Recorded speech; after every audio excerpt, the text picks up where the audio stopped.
Hello વિદ્યાર્થી મિત્રો, કેમ છો? બધા મજામાં?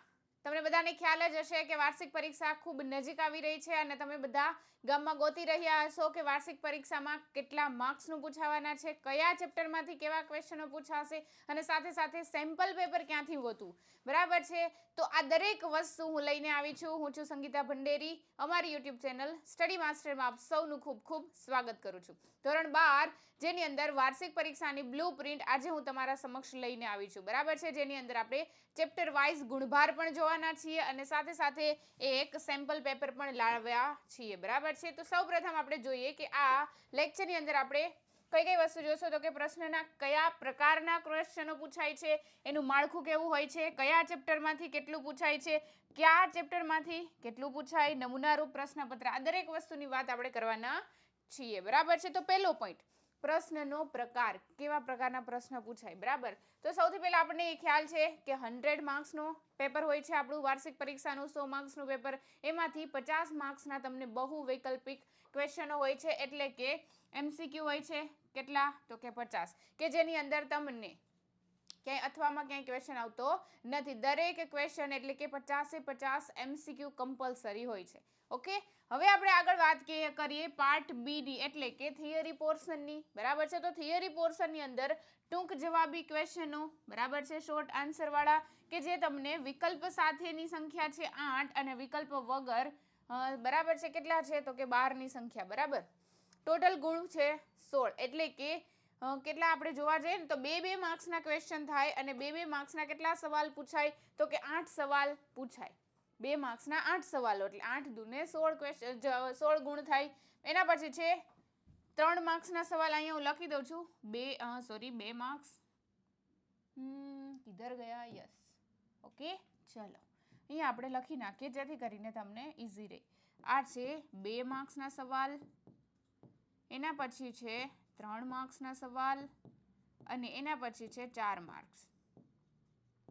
3 માર્ક્સના સવાલ કેટલા છે તો કે 6, 6 તેરી 18 ગુણ, બરાબર છે? હવે વિકલ્પ આપ્યા હોય તો 9 ક્વેશ્ચન ટોટલ પૂછ્યા હોય, એમાંથી તમારે 6 ક્વેશ્ચન કમ્પલસરી લખવાના. 2 માર્ક્સની અંદર તમને 12 ક્વેશ્ચનો આપશે, એમાંથી 8 ક્વેશ્ચન તમારે કમ્પલસરી લખવાના થશે. 4 માર્ક્સની વાત કરું તો ટોટલ 6 ક્વેશ્ચન હશે 4 માર્ક્સના, જેમાંથી તમારે 4 ક્વેશ્ચન કમ્પલસરી લખવાના થાય, એટલે કે ટોટલ ગુણ કેટલા થાય તો કે 16. ઓકે, તો આમ કરીને ટોટલ 50 માર્ક્સની થિયરી અને 50 માર્ક્સના એમસીક્યુ, એટલે કે ટોટલ 100 માર્ક્સનું પેપર થઈ ગયું, બરાબર છે? આગળ વધીએ. હવે માળખાની વાત કરીએ તો માળખું જે આપણી ફર્સ્ટ એક્ઝામમાં હતું સેમ એના જેવું જ રહેશે, પરંતુ જોઈ લઈએ ફરી પાછું બહુ વિકલ્પી પ્રશ્ન કે જે 1 માર્ક્સના હોય છે, 50 માર્ક્સ, બરાબર? એના પછી ક્વેશ્ચન નંબર 1 થી લઈ ક્વેશ્ચન નંબર 12 સેક્શન એ ની અંદર, કે જેમાં દરેક ક્વેશ્ચનનો ગુણ કેટલો છે તો કે 2. ટોટલ કેટલા ક્વેશ્ચનો છે તો કે 12. લખવાના છે કેટલા તો કે 8. Total marks 16. એના પછી ક્વેશ્ચન નંબર 13 થી ક્વેશ્ચન નંબર 21 સેક્શન બી, 3 માર્ક્સના સવાલ, ટોટલ 9 સવાલ, લખવાના 6 સવાલ. માર્ક્સ કેટલા તો કે 18. એના પછી 22 ક્વેશ્ચન નંબર 22 થી ક્વેશ્ચન નંબર 27 સેક્શન સી, 4 માર્ક્સના સવાલ, 6 ક્વેશ્ચન ટોટલ હશે, એમાંથી તમારે માત્ર ને માત્ર 4 ક્વેશ્ચન લખવાના થશે, 4 ક્વેશ્ચન અટેન્ડ કરવાના થશે, બરાબર છે? એના પણ ગુણ કેટલા તો કે 16. આવી રીતે ટોટલ 100 માર્ક્સનું પેપર તમારું થયું, બરાબર છે? તો આ થઈ ગઈ માળખું. જો અહીંયા મેં રાઉન્ડ જે જગ્યાએ લખ્યું છે ને એ હાઇલાઇટ કરેલું છે, બરાબર? કી પોઈન્ટ છે. 2 માર્ક્સના સવાલ 12, લખવાના 8. 3 માર્ક્સના સવાલ 9, લખવાના 6. 4 માર્ક્સના સવાલ 6 અને લખવાના કેટલા તો કે માત્ર ને માત્ર 4 સવાલ. ઓકે, હવે આગળ વધીએ તો કે ચેપ્ટર. તો હવે વાર્ષિક પરીક્ષા છે એટલે બધા ચેપ્ટર તૈયાર કરવાના, બરાબર? 1 થી લઈ 13 સુધીના ધોરણ 12 ની અંદર ટોટલ 13 ચેપ્ટરો છે. તો આ દરેક ચેપ્ટર તમારે કમ્પલસરી કરવાના થશે, ગમે એ ક્વેશ્ચનમાંથી, ગમે એ ચેપ્ટરમાંથી ક્વેશ્ચનો પૂછી શકે. ઓકે, હવે મેઇન વસ્તુ છે એ કયા ચેપ્ટરમાંથી કેટલું પૂછાશે, કયા ચેપ્ટરમાંથી કેટલું પૂછાશે તો જોઈએ. હવે સપુષ્પી વનસ્પતિમાં લિંગી પ્રજનન, કે જે તમારું ટોટલ 9 માર્ક્સનું ચેપ્ટર છે, એમાંથી પાર્ટ એ ની અંદર 5 ક્વેશ્ચન હશે, બરાબર?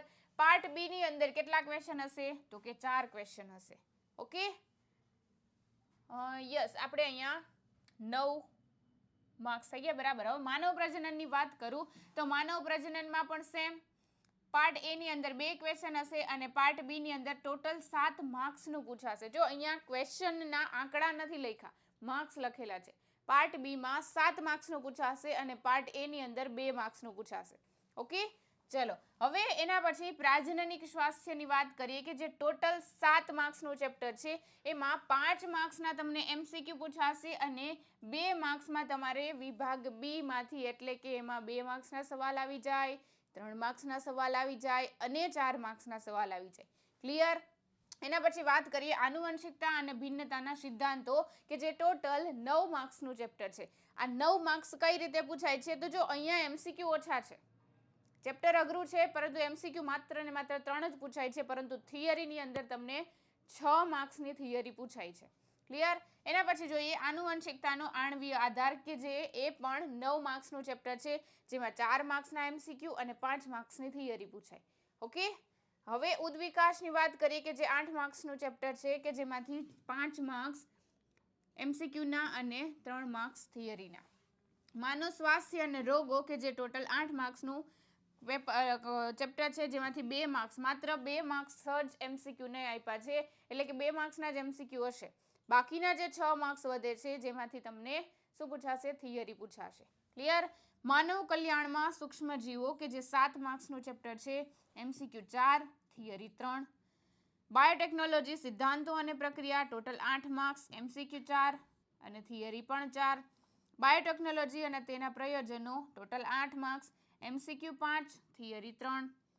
સજીવો અને વસ્તી કે જે માત્ર ને માત્ર 6 માર્ક્સનું ચેપ્ટર છે, જેમાંથી 4 MCQ પૂછાશે અને 2 માર્ક્સની એક થિયરી પૂછી શકે. જો આના ઉપરથી તમને ખબર પડી જાય, જો આ બંને ચેપ્ટર છે સજીવો અને વસ્તી અને એના પછીનું ચેપ્ટર છે નિવસન તંત્ર, એમાંથી તમારે માત્ર ને માત્ર 2 માર્ક્સની થિયરી કરવાની છે. એટલે કે મોટા મોટા ક્વેશ્ચનો કરવાની જરૂર નથી. તમને ક્લિયરલી આ બ્લુ પ્રિન્ટ એટલા માટે જ અમે તમને અગાઉથી આપીએ છીએ, જેથી કરીને તમારે કઈ રીતે તૈયારી કરવી. બની શકે કે તમે આખું ચેપ્ટર કરી નાખો અને 2-3 દિવસ એ ચેપ્ટરમાં કાઢી નાખો ને એ ચેપ્ટરમાંથી ખાલી 2 માર્ક્સનું પૂછાય, 2 માર્ક્સની થિયરી પૂછાય. એના કરતાં બેસ્ટ એ છે કે જે હાઈ વેઇટેજવાળા ચેપ્ટરો છે એના ઉપર તમે વધુ ધ્યાન આપો. હવે સજીવો અને વસ્તી અને નિવસન તંત્ર જેમાંથી 2 માર્ક્સની થિયરી પૂછાવાની છે, તો તમારે 4 માર્ક્સના કે 3 માર્ક્સના સવાલ કરવાના આવશે નહીં. ઓકે, નિવસન તંત્ર 6 માર્ક્સનું છે, જેમાં 4 MCQ હશે અને માત્ર ને માત્ર 2 માર્ક્સનો એક સવાલ હશે. તો 2 માર્ક્સના સવાલ જ કરવાના છે આ બંને ચેપ્ટરની અંદર. અને એની પછી વાત કરીએ જૈવ વિવિધતા અને સંરક્ષણ કે જે 6 માર્ક્સનું છે, જેમાં 3 માર્ક્સના MCQ હશે અને 3 માર્ક્સનો એક સવાલ હશે. જો જ્યાં પણ અહીંયા 3 લખેલા છે, આ કોલમની અંદર જ્યાં પણ 3 લખેલા છે એમાંથી તમારે 3 માર્ક્સનો એક સવાલ આવશે ને આવશે, સમજી લેવાનું. શા માટે એવું બોલી હું? તો કે અહીંયા જો 3 માર્ક્સનો સવાલ થિયરીમાં પૂછાવાનો હોય તો 2 માર્ક્સની એક સવાલ ને 1 માર્ક્સ એમને બાકી રાખે નહીં. એટલે એવું સમજી લેવાનું કે 3 માર્ક્સનો એક સવાલ એમાંથી પૂછાશે. ચલો આપણે હાઇલાઇટ કરી દઈએ કે કયા કયા ચેપ્ટર છે જેમાંથી 3 માર્ક્સનો સવાલ પૂછાશે. ચલો ચેપ્ટર નંબર 6 ઉદ્વિકાસ. ઉદ્વિકાસમાંથી 3 માર્ક્સનો એક સવાલ હશે. ચેપ્ટર નંબર 8 3 માર્ક્સનો એક સવાલ હશે થિયરીમાં. પછી બાયોટેકનોલોજી સિદ્ધાંતો અને પ્રક્રિયા, એમાંથી 3 માર્ક્સનો એક સવાલ, એના બાયોટેકનોલોજીના પ્રયોજનો. અને છેલ્લે છે જૈવ વિવિધતા અને સંરક્ષણ. જો ગ્રીન કલરનો જે માર્ક કરેલા છે એ બધામાં કેટલા માર્ક્સના સવાલ પૂછાશે?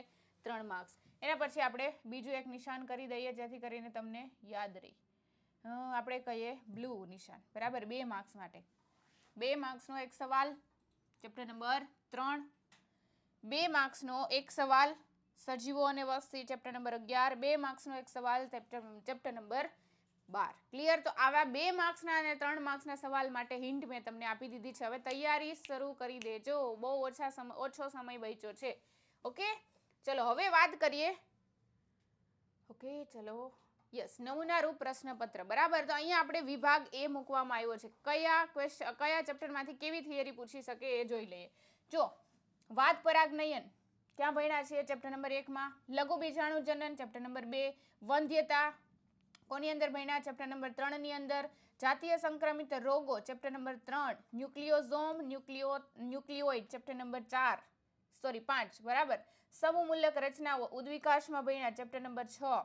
એન્ટીબોડી ચેપ્ટર નંબર 8 માં ભણ્યા. લેક્ટિક એસિડ બેક્ટેરિયા માનવ કલ્યાણમાં સૂક્ષ્મજીવો એમાં ભણ્યા છીએ. સહભોજિતા પરોપજીવન 11મા ચેપ્ટરની અંદર ભણ્યા છીએ. નિવસન તંત્ર 12મું ચેપ્ટર. પક્ષીઓમાં અંડ પરોપજીવન ચેપ્ટર નંબર 11. વિદેશી જાતિનું અતિક્રમણ ચેપ્ટર નંબર 13. ક્લિયર. એના પછી વિભાગ બી ની વાત કરીએ કે જે 3 માર્ક્સનો સવાલ 3 માર્ક્સના સવાલ છે. ટોટલ 18 માર્ક્સનું પૂછાય છે.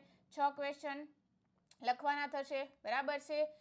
જનીન સંકેતના ગુણધર્મ, માનવની ઉત્પત્તિ અને ઉદ્વિકાસ આ ચેપ્ટરની અંદર મોસ્ટ આઈએમપી ક્વેશ્ચન છે. આ ચેપ્ટરમાંથી જે 3 માર્ક્સનો સવાલ પૂછી શકે ને તો બની શકે કે આ સવાલ બેઠો તમને એક્ઝામમાં આવે. શા માટે? કારણ કે મોસ્ટ આઈએમપી સવાલ છે. આ ઘણી વખત પૂછાયેલો છે. અને બીજી વસ્તુ, જો આપણે છે ને આ સવાલ બહુ આસાનીથી યાદ રહી જાય, ઇઝીલી રીતે મેં તમને શીખવેલો છે. બની શકે તો આપણો લેક્ચર જોઈ લેજો, ત્યાંથી તમને ઇઝીલી ટ્રીક મળી જશે કઈ રીતે યાદ રાખવું. બરાબર. કારણ કે તમે ટેક્સ્ટબુક વાંચો છો ને તો ટેક્સ્ટબુકની અંદર બધા જ માનવનું એક જ પેરેગ્રાફમાં આપી દીધું છે. એના કરતાં આપણે જ્યારે લેક્ચર લેતા હતા એ વખતે મેં તમને દરેક માનવ વિશે ડિટેલમાં કરાવ્યું છે અને અલગ અલગ કરાવ્યું છે. રામાપિથેક્સ છે, ડ્રાયોપિથેક્સ છે, નિએન્ડરથલ મેન છે, હોમોસેપિયન્સ છે, બરાબર છે, હોમો ઇરેક્ટસ, આ બધાનું આપણે અલગ અલગ કરાવેલું છે, લખાવેલું છે. બરાબર. તો એક વખત ત્યાંથી જોઈ લેજો. પ્લેલિસ્ટની અંદર તમને બધી જ વસ્તુ મળી જશે. ઓકે. એના પછી છે એલર્જી પ્રેરિત ગર્ભપાત એટલે કે એમટીપી. બરાબર છે. 17મો સવાલ જૈવિક ખાતર તરીકે સૂક્ષ્મજીવો. જૈવિક ખાતરો આપણે ડિટેલમાં ભણ્યા છીએ. બરાબર. જનીન ઇજનેરી પદ્ધતિ દ્વારા ઇન્સ્યુલિનનું નિર્માણ. ઇન્સ્યુલિન જ્યારે હું ભણાવતી હતી ને એ વખતે પણ કીધું હતું કે ઇન્સ્યુલિનનું નિર્માણનો ક્વેશ્ચન છે એ 3 માર્ક્સમાં પૂછી શકે. ઓકે. ચલો. સ્વસ્થાન સંરક્ષણ બીટી કપાસ. બીટી કપાસ તો બહુ ઇઝી છે. બરાબર. બીટી કપાસ બહુ સારી રીતે ભણ્યા છે. તમે જોઈ લેજો એક વખત. વિઘટનની પ્રક્રિયા. બરાબર. એના પછી વાત કરીએ વિભાગ સી એટલે કે 4 માર્ક્સના સવાલો. બરાબર છે. 4 સવાલ પૂછાશે. માનવમાં માદા જનનકોષના નિર્માણની પ્રક્રિયાનો ચાર્ટ સહિત સમજાવો. જો બેટા આ તમને બધું ભેગું થઈ જશે. વનસ્પતિનું અને માનવનું. એટલે પેલા ક્વેશ્ચન વાંચજો, શાંતિથી વાંચજો. માનવનું કીધું છે કે વનસ્પતિનું કીધું છે. Question number 23. મેન્ડલના મત મુજબ વટાણાના 2 જનીનોનું વારસાગમન. વટાણાના 2 જનીનનું વારસાગમન કીધું હોય તો દ્વિસંકરણનો પ્રયોગ આવે. તો આંખ મીચીને દ્વિસંકરણનો પ્રયોગ લખી દેવાનો. ઓકે. ચલો. મેસલસન અને સ્ટાલનો પ્રયોગ. ઇકોલાઈમાં વાહક પીબીઆર 322 રિસ્ટ્રિક્શન સ્થાન સાથે ક્લોનિંગ સ્થાન સમજાવો. તો પીબીઆર 322 નો જે આપણે ફોટોગ્રાફ્સ છે ટેક્સ્ટબુકની અંદર એ આખો દોરવાનો અને એને આખું ડિસ્ક્રાઇબ કરવાનું, એના વિશે લખાણ લખવાનું. બરાબર છે. ફોટા ઉપરથી તમને લખાણ લખતા આવડી જશે. ઓકે. ચલો. આકૃતિ જરૂરી નથી એવું કીધું છે તો આકૃતિ દોરવાની નહીં, માત્ર લખાણ લખી દેવાનું. ઓકે. જો માંગ્યું હોય ને એટલું જ લખવાનું. હવે એક્સ્ટ્રા આકૃતિ ના પાડી છે તો ટાઈમ વેસ્ટ કરીને લખવાની જરૂર છે નહીં. ખોટી આકૃતિ દોરવી નહીં. સાલ્મોનેલા ટાઇફી, સ્ટ્રેપ્ટોકોકસ ન્યુમોની જેવા જીવાણુ દ્વારા મનુષ્યમાં થતા રોગના નામ. પહેલા તો શું જણાવવાનું છે તો કે નામ જણાવવાનું છે. સાલ્મોનેલા ટાઇફીમાંથી ટાઇફોઇડ, સ્ટ્રેપ્ટોકોકસ ન્યુમોનીમાંથી ન્યુમોનિયા નામનો રોગ થાય છે. રોગનું નામ અને સાથે સાથે રોગને વિસ્તૃતમાં વર્ણવો. રોગનું નામ આપવાનું, રોગ માટેના વાહકો કોણ છે, રોગના લક્ષણો કયા છે, રોગનો ફેલાવો કઈ રીતે થાય છે. આ 4 પોઈન્ટ મુખ્ય છે જે લખવા અને પોઈન્ટ વાઇઝ લખવું. બરાબર. પછી શું કીધું છે તો કે માદા જન્યુજનકની 7 કોષીય 8 કોષ કેન્દ્રીય પ્રકૃતિને સ્વચ્છ નામ નિર્દેશિત આકૃતિ સહ સમજાવો. અહીંયા આકૃતિ દોરવાની છે કારણ કે અહીંયા આકૃતિ પૂછી છે. હવે આકૃતિ પૂછ્યું હોય તો 1 માર્ક્સની આકૃતિ થાય તો આપણે આકૃતિ દોરતા આવડવી જોઈએ. પેન્સિલથી આકૃતિ દોરવી મેં તમને ઇન્સ્ટ્રક્શન બધું આપેલું જ છે. બરાબર. કઈ રીતે દોરવી, કઈ રીતે પેપર લખવું. તો આ થઈ ગઈ વાત આપણે વાર્ષિક પરીક્ષાની બ્લુપ્રિન્ટ. ઓકે. ચલો. તમારા ફ્રેન્ડ મિત્ર સાથે શેર કરજો. કાંઈ પણ ક્વેરી હોય, કાંઈ પણ ડાઉટ હોય તો તમે મને કોમેન્ટ સેશનની અંદર જણાવી શકો છો. બરાબર છે. અને સાથે સાથે તમારા ફ્રેન્ડ મિત્ર સાથે શેર કરજો અને લાઈક કરવાનું ભૂલશો નહીં. Thank you so much. Bye bye.